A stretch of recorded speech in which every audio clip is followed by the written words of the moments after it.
Boom, boom, bam. Welcome back to the Great Debate Show with your host, one half of the good guys. The good guys is what they call us. I'm Jarvis Jeffries in the building, better than ever. Back up in this bitch. And I'm here to talk some NBA playoffs. We've got all of the WrestleMania stuff out of the way. It was a crazy weekend. Friday Night SmackDown before Mania. Then we had Mania Saturday and Sunday, the 2 night extravaganza. It's all officially over. So here we are now. We are past WrestleMania, and now I can get back to the draft, the NFL draft coming up in just a little over 48 hours. We get started with the NFL draft round one. Can't wait to see how that goes. But right now, I want to talk about the NBA playoffs. That's already underway. That got started on Saturday. Um, a lot to talk about. We got a triple header tonight. I want to recap a few things that happened last night. My first question to the audience: if anybody wants to chat with me, engage with me right here on the Great Debate Show. I want to ask you, how did you feel about the first round of the series, the first game or two? So far, what is the best series in round one? And I think everybody would probably agree with me when I say it's the Denver Nuggets and the LA Clippers. That seems like the best series so far. They're very evenly matched, the 4 and the 5th seed. Even though Denver is the 4th seed, they're not much better than the Clippers, if they're better than them at all. But they fight hard. You see the urgency. Some plays, some possessions,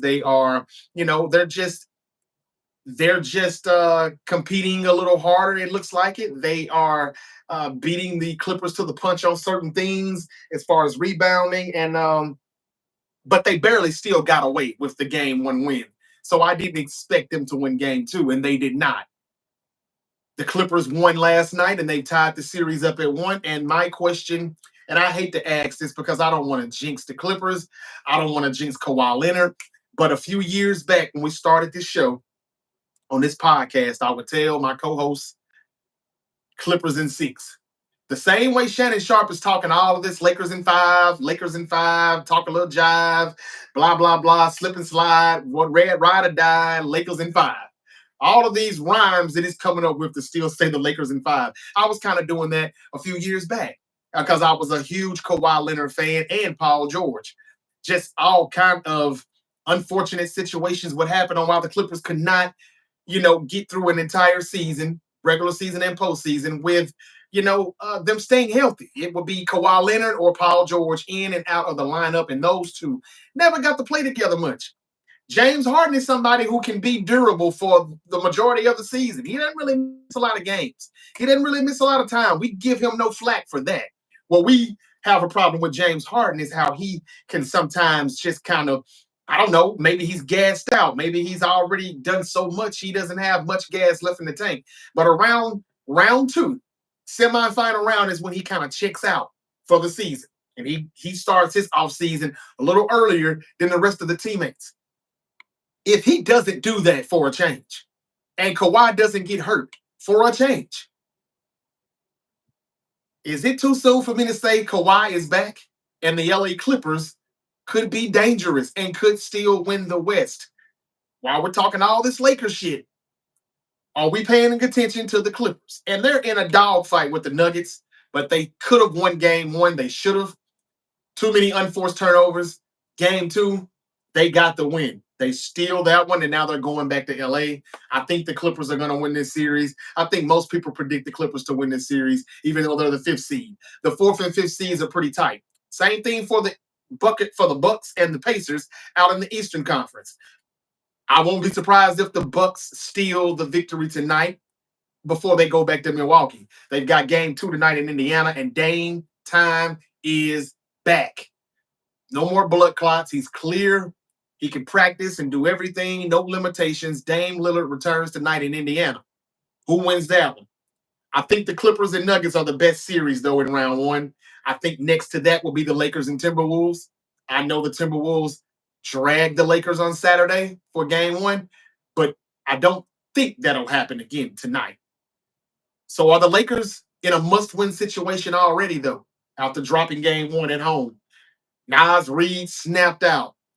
But what if he doesn't do that tonight? What if Nas Reed and McDaniels and those guys don't knock their shots down tonight? What if Rui Humucho, I hate to say his name because I get it wrong every damn time. And I'm not a Laker fan, but Laker fans, bear with me. Humucho Amari, or whatever, he was terrible in game one. What if he's better tonight? Vanderbilt, Finney Smith, those guys were not good. Now, the reason why I said that the Timberwolves would give the Lakers a run for their money in this series is because of the matchups. They have that same length and things like that on the wing, that 3 and D type of player. They have that too. And I think that what you're seeing is one, they were just off, bad shooting, but they couldn't get good shots also. Give credit to the Timberwolves and their defense for that. McDaniels and those guys, DiVincenzo coming off the bench, Julius Randle, been around the block. He knows what he's doing, experience, a veteran. The Timberwolves can create some problems for the Lakers. And we're going to find out tonight if that blowout Saturday was a fluke or not. We'll find out. What do you think about the Rockets and the Warriors? I think they come back tomorrow night. How do you feel about that series? The Celtics and the Magic. That's really not going to be a series. Let's be real. I don't think so. If Jaylen Brown is at least 80% healthy with his knee issues, that's not a series. No shade to the Magic, though. I would like to see them bring it and come with it. They did. They had their moments, and then the Celtics will make a run. Everybody can shoot on and off the bench. And then there's the OKC Thunder and my Grizzlies. That doesn't look like that's going to be a series at all either. Hopefully, the Grizzlies can come back tonight, but my Grizzlies got their ass whooped. And I mean, that was one for the ages. That was almost record breaking. That 51 plus beatdown, 51-point beatdown that they took in OKC. Ja said that would never happen again. All right, we'll see. It's hard to get your ass beat by 50 points on a consistent basis. However, if they get beat by 30 tonight, that's still just as bad. So I don't know, by saying that'll never happen again, I don't know how I don't know how I want to take that. Take it with a grain of salt or whatever. I'm not sure. Block is in the building. He said, "Hi, what's up, Block? How are you doing today on a terrific Tuesday?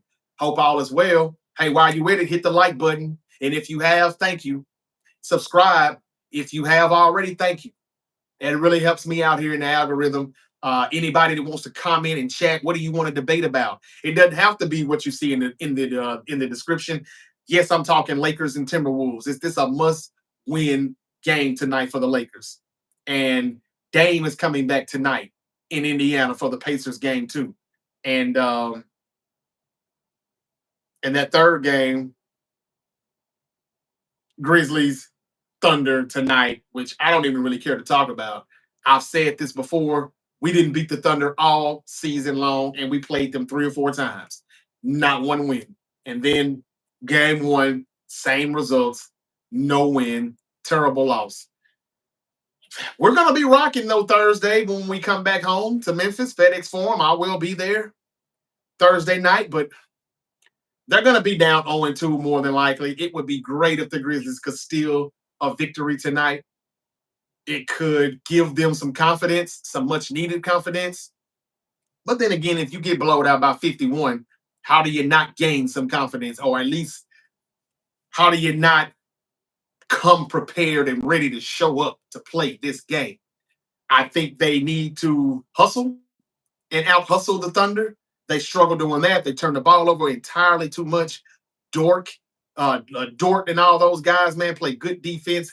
Havenstein, Holmgren, SGA. It's going to be the MVP, more than likely. I think he's going to get the edge over Jokic just barely, but he will, mainly because Jokic has gotten 1 or 2. And, SGA is the rising star, and he has arrived.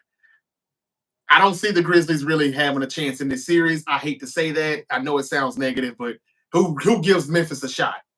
The main thing will be interesting to me is what's going to happen with the Grizzlies roster, what's going to happen with Ja Morant after this early playoff exit, because there were rumors that he could get dealt in a trade if they were to exit the playoffs early. The general manager for the Memphis Grizzlies has came out and said that that's not going to happen. These GM general managers and owners are just fantasizing. That's not happening. But we'll see.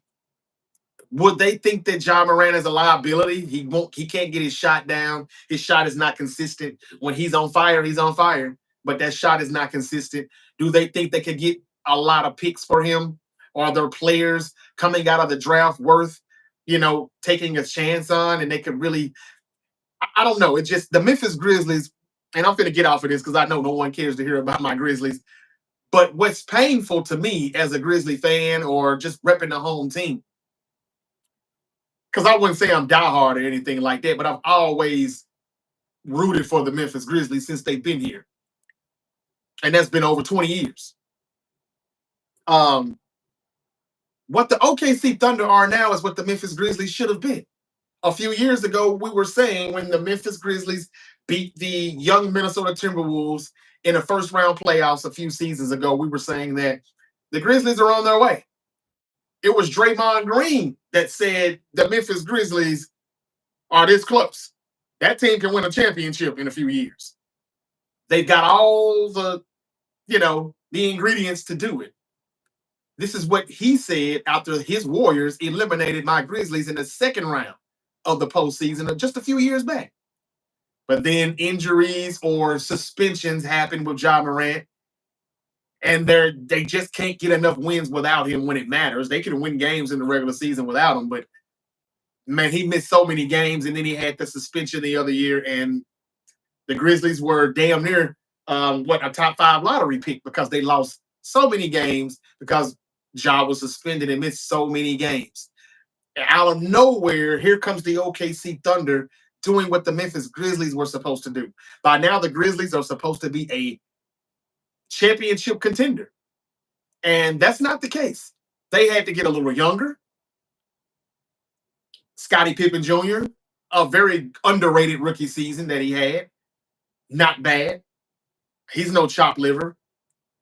They've got Zach Edey, they've got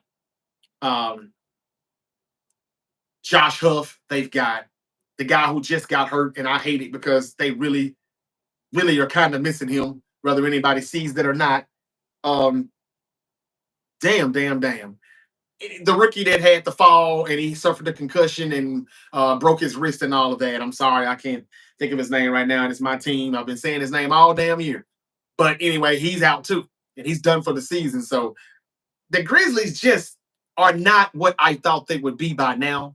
And the OKC Thunder are everything that we were supposed to be by now. And it's kind of hard to watch. It's a hard pill to swallow to see the Grizzlies getting their asses handed to them like this. And the bleeding's probably not going to stop. They're probably not going to be able to stop the bleeding. So Thunder Grizzlies tonight. It might not be watchable unless you're a Thunder fan. But hey, at plus 750, if you've got $50 or $100 to spare, the hell with a parlay. If you want to take a chance on the Grizzlies, $100 will get you a good quick 750. No one would expect them to win, or at least go with the point spread. They've got the Grizzlies losing by at least 14.5, and that's a bit high. I know they just lost by 50, but this will be the night where the Grizzlies would lose by 10 instead of 15, like you would need them to if you went with the spread. But anyway, I'm no gambling expert either. I just wanted to talk about that game first out of the way. I'm sure the Thunder's going to win it. Now to the Bucks and Pacers. This is the first game scheduled for tonight, I think around 7 p.m. Eastern. Dame was doing some chirping with Tyrese Halliburton, young up-and-coming player, star in Indiana now. Some people say he's overrated. I'm not sure about that, but he facilitates the offense. He gets the ball out. He gets the dishes. He's good for a good double-double every night because he's going to get 10 assists damn near. He's going to get 10 points at least. He got the chirping with Dame, and Dame was in street clothes. He's not able to play. He's had the blood clots, but he's gotten cleared for all of that, and he's playing tonight. So, hey, do you think Dame Lillard's return tonight is going to help the Bucks? Or do you still think they're just not good enough, or they don't have enough, they're not deep enough on the bench, or their head coach Doc Rivers just can't cut the mustard when it comes down to out coaching the opposing team, the opposing coach, and coaching his team to a win, wheeling his team to victory, even though they may be outmatched or undersized or whatever it may be. Can he out coach the Pacers coach and find a way to get a win on the road? They need to steal this one here because them going down 0-2, I'm not sure if they have enough firepower to still win the series. We'll see. Does Dame make a difference? What do you think? I think the Bucks can get this win tonight. I think Dame wouldn't have been talking and chirping with Halliburton if he didn't think that he would return, and if he didn't think that he would return pretty much 100%, where he can be effective and do what he needs to do for his offense, his team. And it would be nice if he could help out on the defensive side too. That would really help. That's what Dame Lillard gets, kind of knocked for the most with his game is that he's all offense only, and he's not going to play on the other end of the floor. If he can play some defense and hustle, if the Bucks can out hustle the Pacers, they can steal this victory tonight in Indiana. I'm going with the Bucks to win this. Um, Again, it would be great if my Grizzlies could upset the Thunder, but I'm no dummy. I'm gonna go with the Thunder to go up 2-0. I do think we could win a game when we get back to Memphis. I don't necessarily think we'll get swept, but I don't know if we'll tie the series up. I don't know. We'll see. But we're gonna be rocking at the Forum when we get back to the FedEx Forum. Give me the Thunder tonight though, and give me the Bucks in an upset at plus 150. I'll take them to upset the Pacers now that Dame Time is back, returning tonight. I look for him to have a huge game. I look for him to have a huge game. And if it's not a huge game, I at least look for him to close and, be clutch, like we know Dame Lillard can be. All right. And now to the third and final game, which is the game of the night, in my opinion. And this is the only one that I really care about. I'm interested in seeing Dame return, but I'm more interested in the Lakers and the Wolves. Why? Because the Lakers have been fired red hot since the Luka trade. And Luka had 37 on Saturday night. I was I was trying to watch that game and WrestleMania night one at the same time on Saturday. And I was impressed with Luka, but LeBron did not show up really for game one. He only had about 18, 19 points. And, maybe he had a little too much rest before the postseason. He needs to get his legs back underneath him, or maybe this is fatigue. It took so much for them to get that third seed and not get out of the playoffs or not be in a play in. They worked hard to get that third seed. And once they locked it in, maybe he's just a little tired. Maybe he's dealing with some fatigue. Maybe he's just off. Maybe Julius Randle, Rudy Gobert, and those guys are kind of giving him some problems. I don't know. I told you that Rudy Gobert would be a problem for the Lakers because LeBron can't get to the rim like he wants to. He got blocked a few times trying it. He was denied by Rudy Gobert. That's what he's there for. If he can't do anything else, he's there to rebound and block shots and protect that rim. Luca and LeBron love to go to the rim and get to the free throw line. They got to shoot more because of Rudy Gobert. And when they're knocking down those shots, they're probably going to win. Because if you miss, they're running, they're scoring in transition. Problem for the Lakers is that's what the Timberwolves do too when you miss. If they play good defense or get you to miss, they're gone. Transition bucket. They've got veterans like Mike Conley that can knock down a three, Julius Randle that can knock down a three, DiVincenzo coming over there from the Knicks also that can knock down a three, like Randle coming from the Knicks. They've got Max. No, what's his name? Conley. I just mentioned McDaniels, somebody that people sleep on a lot. This guy's underrated. He's a great 3 and D guy on the wing. He's knocking down those shots like Finney Smith does for the Lakers, like Ruby Hamachimori and Vanderbilt and those guys are doing for the Lakers. They got the same type of team, kind of. Except the Lakers have 2 stars and the Timberwolves have one with Ant-Man. But Ant-Man only had like 22 points. And he didn't shoot 50% from the field, I don't believe. So what I'm trying to say is he got his teammates involved. And for the Lakers to win, the Lakers have to get their teammates involved again, too, like they have been doing. What about AR-15, Austin Reeves? He struggled. Could it be the size, the length of the Timberwolves that are, got these guys struggling? Julius Randle, Ant-Man, McDaniels. Who's playing guard? Well, besides Ant, who else plays guard for them? It's another guy I can't think of right now. But the Timberwolves got a little something. They got a little something, and I'll be interested to see what JJ Redick does tonight. There's a few things that I saw the Lakers can clean up, no problem. They should bounce back tonight and get this win. I'm gonna say the Lakers are gonna win tonight, but I won't be surprised at all if the Timberwolves get this victory and steal another one. But if they go up 2-0 going back to Minnesota, do you give the Lakers and LeBron a chance to still win this series?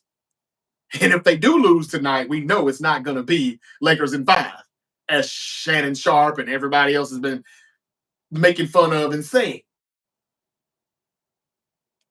And if they're going to win this in 5, they have to win the rest of the way, right? They cannot lose another game. They have to go on a real good stretch and win 4 straight. I don't think they're going to do that. I don't think Ant-Man's going to allow it. Anthony Edwards has a chip on his shoulder. Why? Because Luka and his Mavericks eliminated his Timberwolves last season. And now Ant-Man's looking across the bench and he realizes that he has a chance to eliminate Luka Doncic and get his lick back from last year and LeBron James. All in one shot, in one round. He can eliminate them. And I think the intensity is there. I think the motivation is there. And I think the Lakers better watch it. Is this a must win for the Lakers tonight? We'll see. But I'm going to say the Lakers are going to win tonight. The Thunder are going to win tonight and go up 2-0, even though I hope I'm wrong. And then, of course, I think the Bucks steal game 2 tonight in Indiana, and they'll split this up before they go back to Milwaukee. That's my predictions for tonight in basketball. Now to the Clippers and the Nuggets. That's the best series in my opinion. I think the Lakers and the Timberwolves come right behind them at second. But man, are you enjoying the Nuggets and the Clippers or what? Can I say the Clippers are back? Can I say Kawhi is back? Maybe James Harden was the player that Kawhi needed. Was Kawhi Leonard even hurt?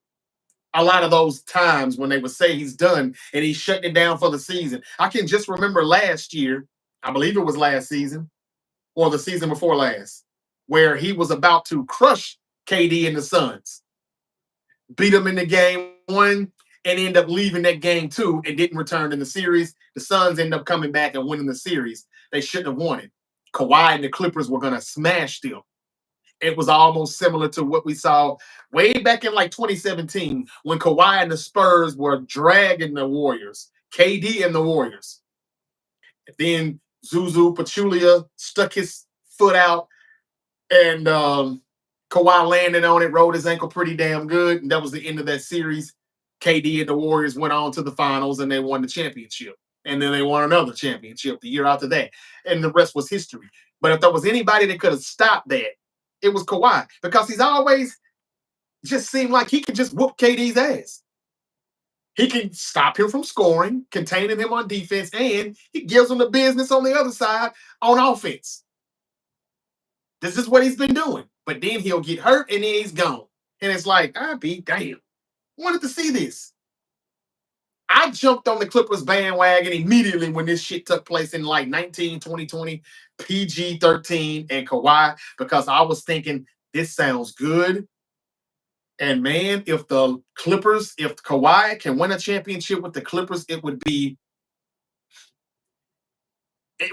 impressive because he would win a 3rd championship with a 3rd NBA franchise. I don't know if anybody's done that before. And if so, I'm sure it's been a mighty long time.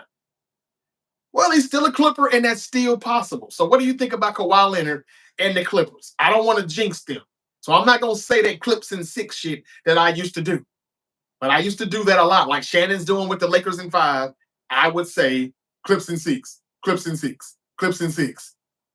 And that never happened because they never got to finish the entire season. We never got through an entire postseason with Kawhi. When they get eliminated, Kawhi had already been shut down.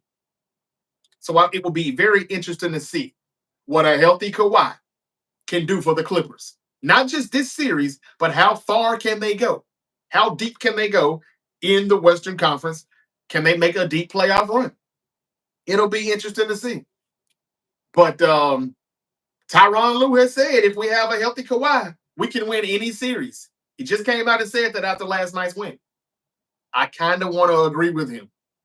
But he said if we have a healthy Kawhi, we can win any series. And we all know what if means. When we say if was a fifth, you get it. So that remains to be seen. But right now, Kawhi is he's doing his thing and he's looking good.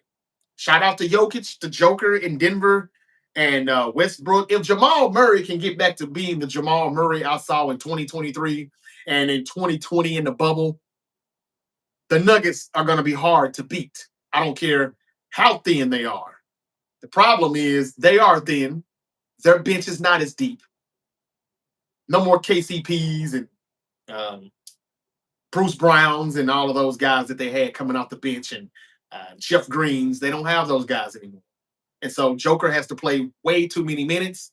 So does Jamal Murray. And I think those are some of the Russell Westbrook. And I love Russell Westbrook, but you have to take the good with the bad with him. And because he's a one-way player all the time. He's on 100 miles and running. There's no slowing him down. He's going to make it or miss it. He's going to make big plays.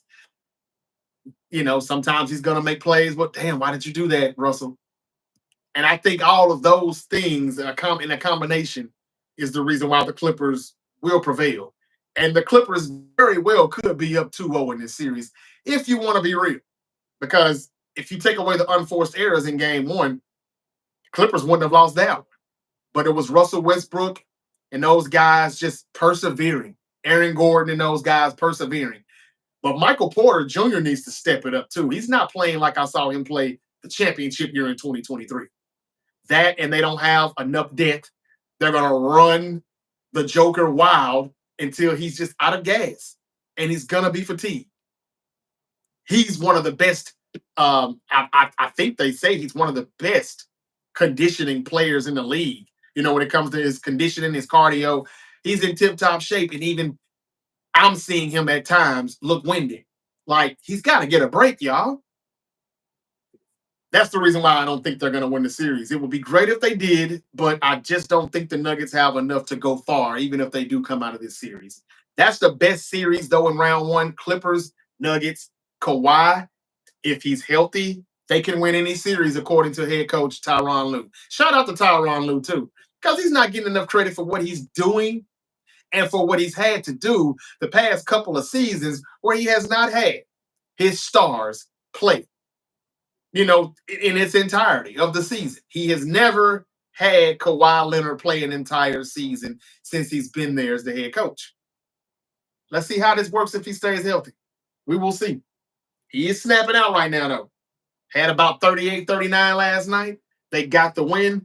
These games are going to be close, but I can see the Clippers winning this series in 5. I'll say 6 because I fuck with Joker. He's the best player in the league, even though SGA is going to be the MVP this year. And if he keeps this up, then it's going to be him.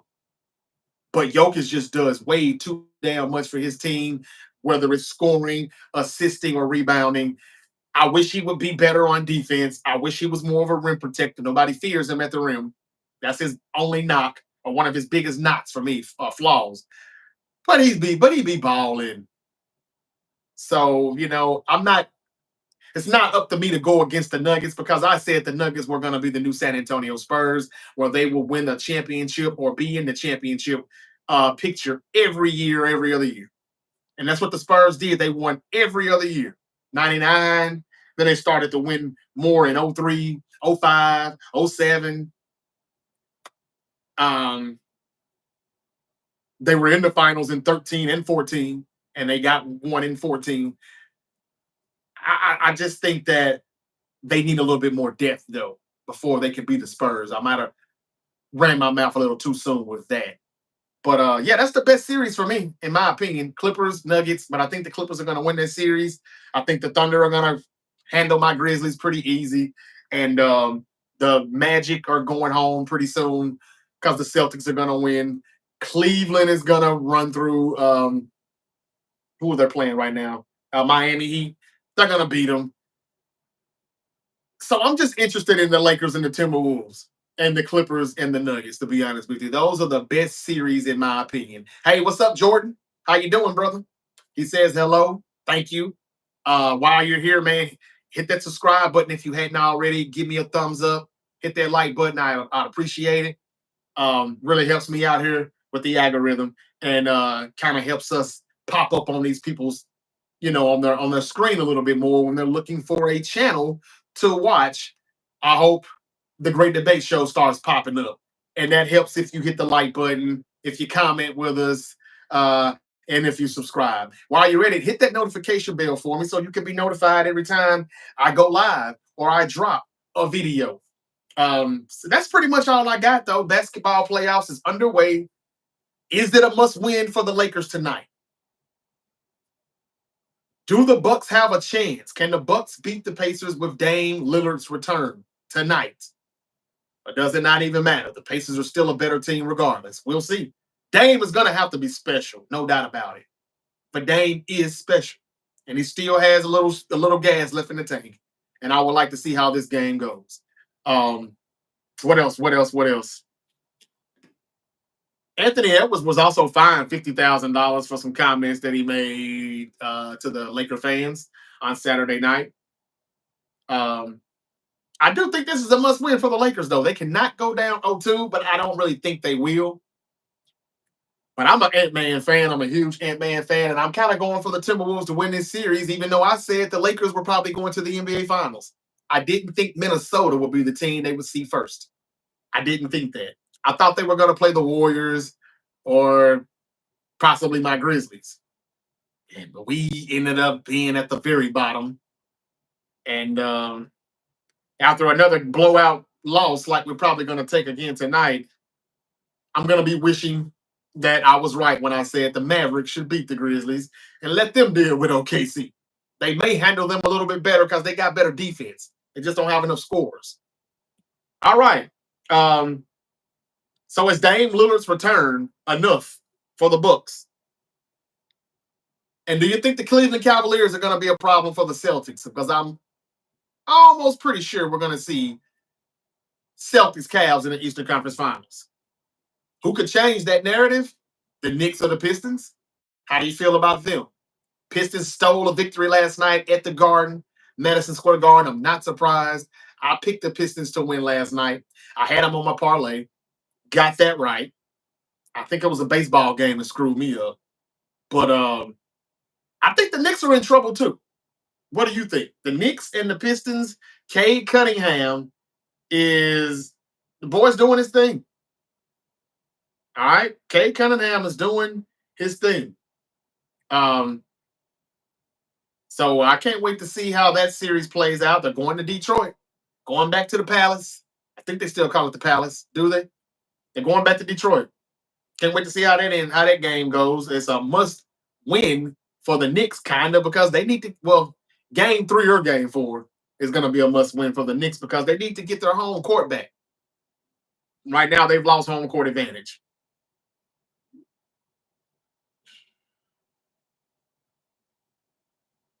Tyrese Halliburton edges Rudy Gobert and Trae Young in an anonymous player poll. And that player poll was the most overrated. That's what I was talking about a little earlier. Do you think Tyrese Halliburton is overrated? He was voted most overrated over Rudy Gobert and Trae Young. Is Trae Young overrated? I hear a lot of stuff about Trae Young, negative mostly. But when I watch him, he be balling. Maybe the Hawks just need to put together a better roster. I don't know what else he could have did to get that play-in victory when they played against Miami. Tyler Hero was just great at the right time. and so was that other guy. I can't think of his name right now. They snapped out, but Trae Young did everything he could to wheel them to victory. But in a poll of most overrated players, Trae Young and Rudy Gobert were in the top three, but Tyrese Halliburton was voted number one for most overrated players in the NBA. Do you agree with that? And as far as the MVP votes go, it says that the players, well, that's not MVP. Well, yeah, it is. In a poll for MVP, according to The Athletic, players vote SGA over Jokic.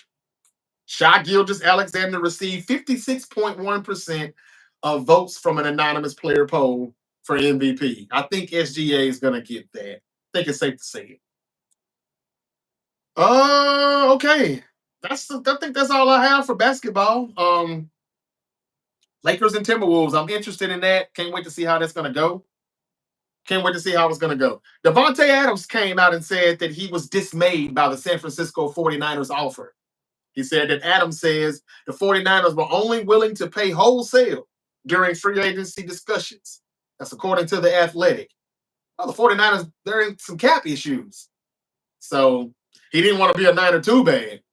I don't remember what he got paid to play for the Rams, but it's nice to know that he was talking to the 49ers. Could the Niners have done a little better? Maybe. I'm not sure. I wouldn't have been mad if they had gotten him, but I'm not upset that we didn't get him either. I mean, Devontae Adams is still, he's not quite the same Devontae. But let's see how he does with the Rams.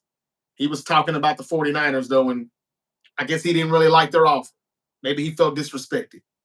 So that's something to think about when the Rams play the 49ers twice, as they do every year. Let's see if he has some big games because of the disrespect that he felt he received from the 49ers and their offer to sign him in free agents. All right. Um, Also in draft news. Oh, well, as I'll stick to the 49ers for a minute. Did you hear Chris Sims with NBC Sports say that the 49ers should trade Brock Purdy? And he said the Pittsburgh Steelers is the first team I would be calling to see if they would be interested in Brock Purdy. I said this like 3 weeks ago. I'm just done talking about it because it looks like they're going to get a deal done here. They said that they're coming close to one now. Uh, Contract talks have progressed and they're in the 50s. They didn't say if it was the low 50s or the mid 50s or the high 50s, but it's going to be in the 50s. So that means the 49ers are budging. They had 45 million on the table, and it looks like they are letting Brock Purdy get the best of this negotiation. It seems like that he's getting the best of it because, well, I thought they weren't going to budge, but if they're talking 50s, then they are definitely upping their price. It seemed like for a few weeks it was 45. They slid it across the table, take it or leave it. But yeah, Chris Sims says that the 49ers should trade Brock Purdy and the Steelers is the first team they should call. Now, the only reason why I'm bringing this up is because if anybody doesn't know, Chris Sims and Kyle Shanahan are like this. All right, these two are BFFs. They're college buddies. They were college buddies. They're still buddies. They were college roommates. They played together for Texas Longhorns. These guys are buddies, like BFFs, not just BFs, BFFs. And some people would think that sometimes when Chris Sims says things, it's coming from the mind of Kyle Shanahan. Chris Sims has been on record before to say that that is not true. But if he's saying this to us, he's said it to Kyle Shanahan. And I wonder, how does Kyle feel about that? Does he share the same thoughts that Chris Sims does about Brock Purdy?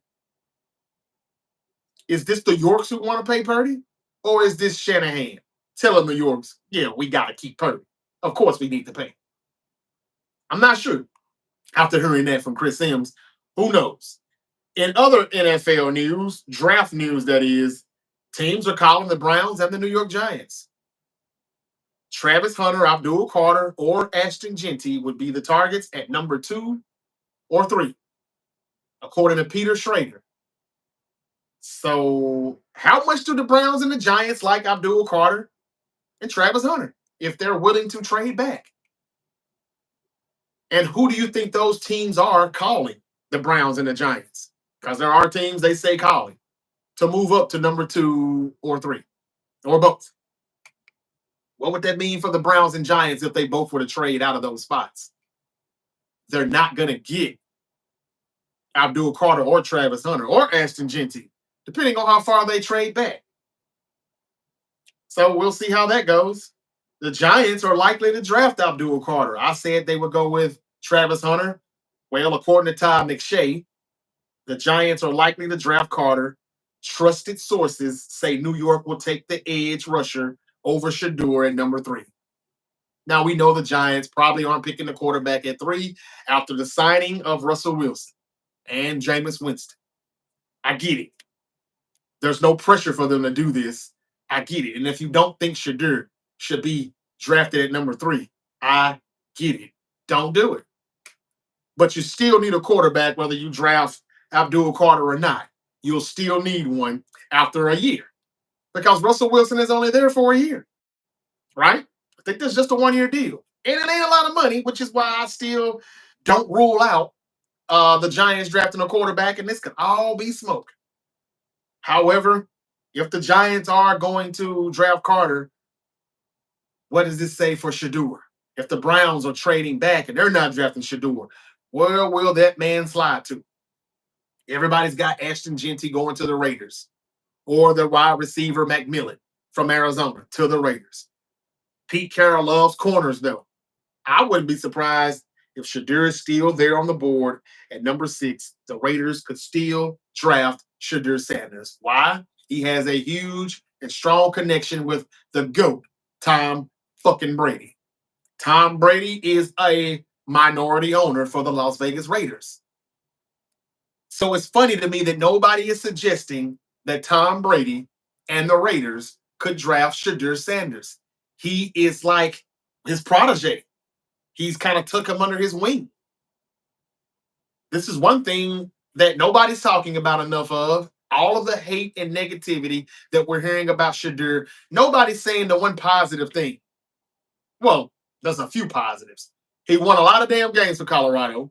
He threw a lot of pass yards and a lot of touchdowns. He did that. He didn't do that by himself. No, he did not. But he still had to put those numbers up. He did it. There wasn't another quarterback under center doing that. Shador did it. And not only that, if he's been working with Tom Brady, is that not a plus?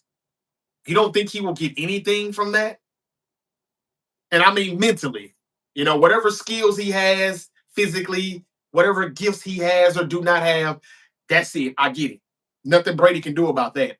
But the mental, if they're watching film, if they're whatever it is, if he gets it upstairs from Tom Brady, how is that not a positive? I just got a feeling if he slides down that board further and further, you're going to fuck around and let him get drafted by a team that's pretty damn good anyway. Probably a playoff team anyway. Somebody in the middle of the pack or toward the end of that first round, and they're going to get a steal, and they're going to fuck around and have a quarterback for the future, for the ages. Like the Pittsburgh Steelers or somebody. It would be a mistake if the Raiders, the Jets, the Saints, these teams that are picking in the top 10, if they pass on Shador. I would like to know their reason for doing it if they do it. But that is the rumor out right now that teams are calling the Browns and they're calling the Giants. So Travis Hunter, Abdul Carter, Ashton Genty would be the targets at numbers 2 and 3. That's according to Peter Schrager. And the Giants are going to draft Abdul Carter if the Cleveland Browns don't. Would the Giants be calling the Browns to move up to 2? I mean, that's the only way they're going to get Carter. They're not for certain that the Browns are going to go with Travis Hunter. They don't know what they're going to do. So the Giants must really be infatuated with Abdul Carter. They must really want him. And don't be surprised if they're the one who's calling the Browns. I don't know. They can't get Carter, though, if the Browns do. And I don't see why the Browns wouldn't want to add Abdul Carter on that pass rush, on that D-line with Myles Garrett. I don't know why they wouldn't want to do that. But again, Travis Hunter being a corner on the opposite side of Damn, what's his name? The corner in Cleveland. That could be a good fit, maybe. I don't know. And then he'll be wide receiver with Jerry Judy and all of that. But I don't know. Do you think Travis Hunter is a better fit in Cleveland or New York Giants? I thought he would be better with the Giants. Malik Neighbors, Brian Dable. But the Giants have to be serious about drafting Carter because there's another report that came out saying that they would be interested and they very well may trade Kayvon Thibodeau. I think that's how you say it. That edge rusher with the Giants. Why would you trade him and draft Carter? Wouldn't you want to have both of them on your D line rushing the passer? That's a little strange to me. Maybe that's some contract, something going on with the contract where they don't want to keep him. I'm not sure. The Tennessee Titans are not trading the number one pick, as if we didn't know that. The Titans never opened the door to deal, despite the real interest that people had in moving up to number one. That's according to Ian Rappaport. And again, I've already told you about the Clippers. I ain't trying to overreact. But if Kawhi finds a way to lead the Clippers to their first championship and win Finals MVP with the third team, what would you put him on your all-time list? Now watch this man blow his knee out or sprain it or some shit and he shuts it down for the season. Time I start saying, is Kawhi back? But what would you rank him if he was able to come out the West, get to the finals, win Finals MVP? It would be for a third different team. How would you feel about it? That's pretty much all I got. That's pretty much all I got. Kawhi went off for 39 last night. They evened the series up and they're going back to LA to the Intuit Dome over there in LA. Nuggets could be in trouble here. That's pretty much all I got. That's it. Yep, that's it.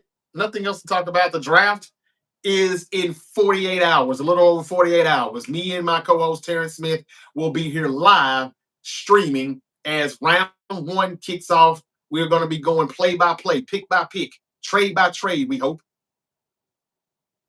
Where there's smoke, there's fire. Whatever happens, we will be here to break it with you all night long, Thursday night, round one of the NFL draft 2025. We will be there.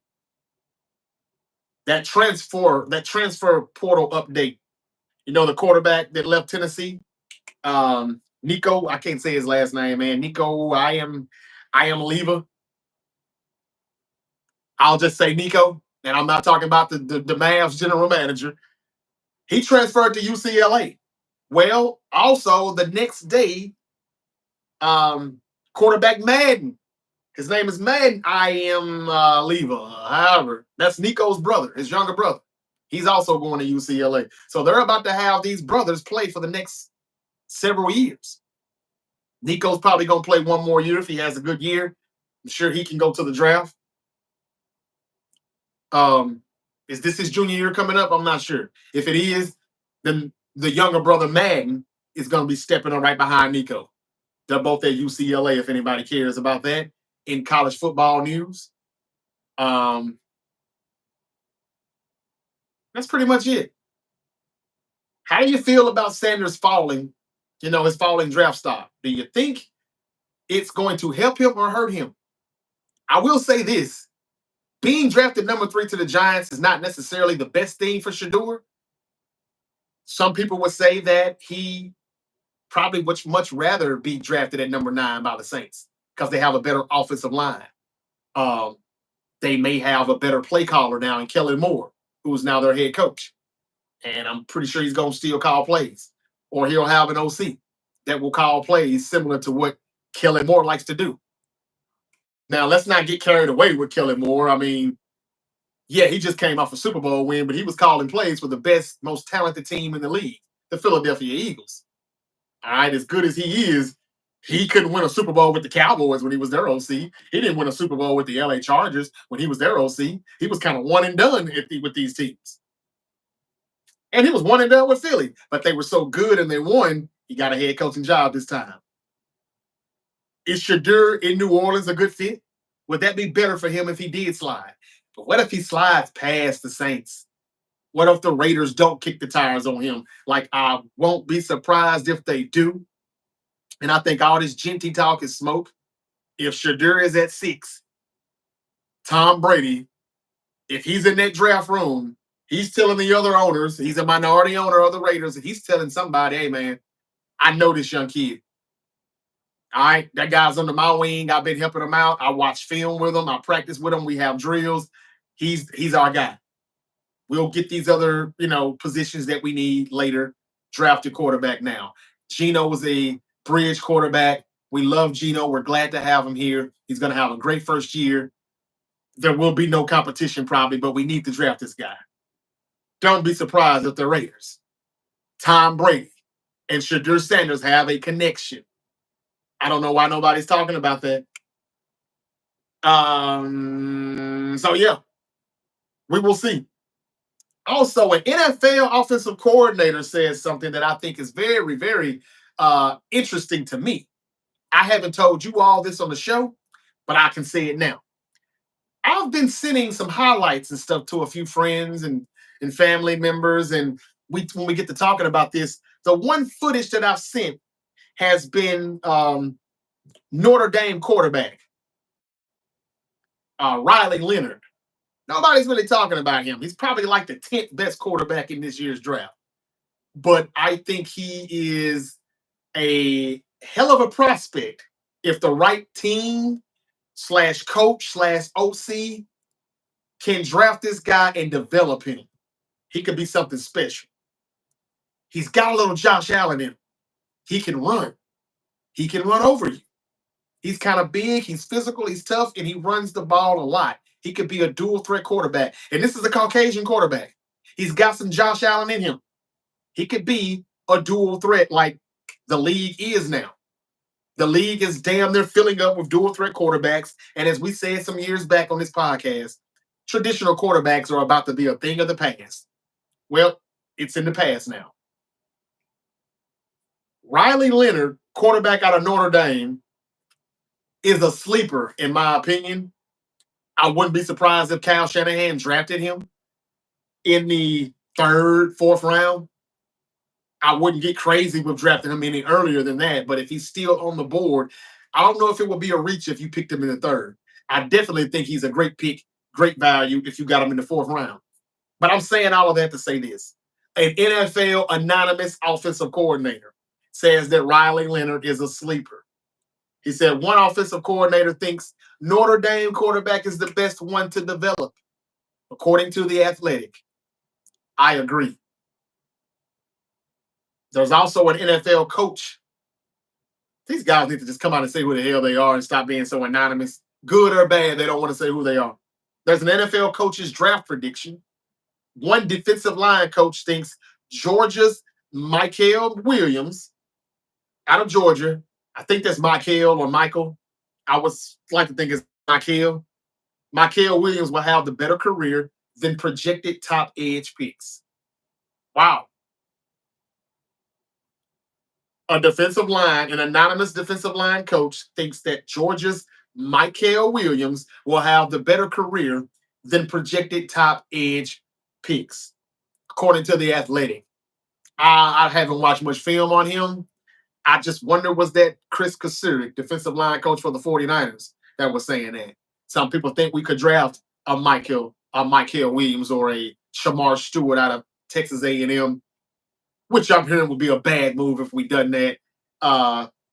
Tape doesn't look bad, but the numbers, just no production. Didn't get enough sacks. Didn't really get any sacks. How are you good if you can't get sacks? I guess he just gets a lot of good pressure. I'm not sure. But yeah, somebody says an NFL offensive coordinator says Riley Leonard is a sleeper. And the Notre Dame quarterback is the best one to develop. And defensive line coach says that Georgia's Michael Williams will have a better career than the projected top edge rushers. Can't wait to see about that. Can't wait to see. Okay, I think that's officially it. Everything that I had set up. The NCAA proposes new rules that would allow schools to pay players directly. This NIL stuff is, we complained about that the players needed to get money. Now they're getting money and people are complaining about that. It's making the game bad. It's making this, it's making that. I don't really care to debate that, but that's a report that happened. And last but not least, there's one offensive coordinator, and I've heard this before too. Again, an anonymous NFL coach, OC says Scatterbo is a lot like Genty, Ashton Genty, that is. This is a running back. An NFL coach says ball security is the concern though with the Arizona State running back. That's according to the Athletic. Scatterbo is, I don't know how he's compared to Genty. I thought he was pretty slow. I don't remember what his 40 time was, but I thought he was pretty slow. But anyway, he's a kind of a big physical back. A lot of Niner fans think that they will draft him. I don't know why. I have to watch the film. Somebody here says Scatterbo is a lot like Genty. So if that's the case, even though people have Scatterbo drafted, getting drafted in like the third round, second and third rounds, if you're telling me he's just like Genty, but Genty's going to get picked in the top 10, possibly top 5, what does that say about Scatterbo when he's going to get picked in? Or is Genty going to slide down if he's not that much better than Scatterbo? I'm not sure. And maybe some of these coaches aren't sure. I don't know. All right. Well, I guess I'm going to get out of here. I was trying to hang around and see if anybody wanted to come in here and debate, some of these topics with me. You're welcome to do that. Feel free to do it anytime. Let us know what you think about some of the things that I've talked about in the comments. What would you like to debate with me? You know, let me know in the comments. I'm doing basketball, football, WWE, wrestling, boxing when it's something important to talk about in boxing. I'm debating it, all of that. You want to debate the top 5 rap hip hop albums of all time? Let's do it. You want to debate top 5 pop albums all time? I'll do it. Let's do it. Music, movie genres, music genres, it's whatever. We can debate anything. It doesn't have to just be sports. Leave it in the comment section on what you would like to debate with or about. Shannon Sharp is he's in some heat right now. I think he's got like this $50 million lawsuit of sexual assault or rape. I tell you, man. I tell you, it's hard out here. It's hard out here for a pimp. Hard. And I'm not gonna say anything about if he's guilty or not.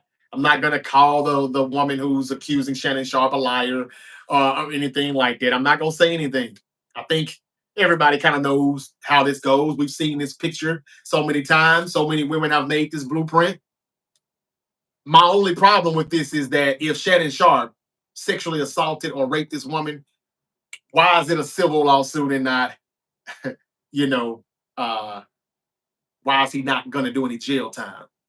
Why is this not criminal? Why is this civil? That's what fucks everything up on us believing these women are not. Like seriously, if you had an option, if this lady had an option to pick, is he going to jail or is he just going to settle with me in court? 10 times out of 10, they pick the settlement in court. Oh, I don't give a damn if you do time or not. I got my money. What? Wait a minute. What? Where's the justice? You get justice from getting money from him? You don't get justice from having his ass locked up for sexually assaulting you? Anyway, hope that all works out for Shay Shay if he's innocent, and if he's not, hey, may he rot in hell. Just like that. You ain't gonna cancel me. I'm gonna be politically correct and play both sides in this bitch. But yeah, he's in a $50 million lawsuit. Ouch. Biggie was right, man. More money, more problems. More money, more problems. Never was he in a lawsuit for sexually anything before he, you know, got an ESPN contract. And Club Shay Shay has went way up here to another level. And the Cat Williams interview and all these big interviews that are getting M's, not thousands, but M's, not K's, but M's on his viewership. So, man, that's just how it goes. Biggie was right. More money, more problems. All right, that's all I got. NBA playoffs. How do you like it? What's your best series right now in round 1? I've got the Clippers and the Nuggets. And coming in behind them, Lakers, Timberwolves. Why? I think we'll find out tonight. The Lakers may eventually run away with the win if the Timberwolves come out too laxed because they've already stole a victory. But if they come out the same way they came out Saturday, the Lakers are in trouble. I'm gonna pick the Lakers. I'm gonna pick the Thunder tonight, and I'm gonna pick the Bucks. Now that Dame is returning tonight, it's Dame time. Do you think Dame helps the Bucks, or do you think the Pacers are still the better team? All right, that's all I got. Thank you, and subscribe to the Great Debate Show. I know a lot of people on Podbean, Spotify, Apple Podcasts have not heard me in about a week or so, but I have been doing content. There's plenty of videos up. Just go to our YouTube channel, The Great Debate Show on YouTube, and you will see all of the WrestleMania recap, WrestleMania post shows, Monday Night Raw on Netflix, last night's post shows. That's what the last several episodes have been about because it was a crazy, wild WrestleMania weekend. But that's over now, and I'm back on my bullshit with the NBA playoffs, the NFL draft. I will be back here Thursday night. My co-host Terrence Smith should be here with me, also live in studio as we go live for round one of the NFL draft. Till then, until we yeet again, you all be safe out there. Peace out.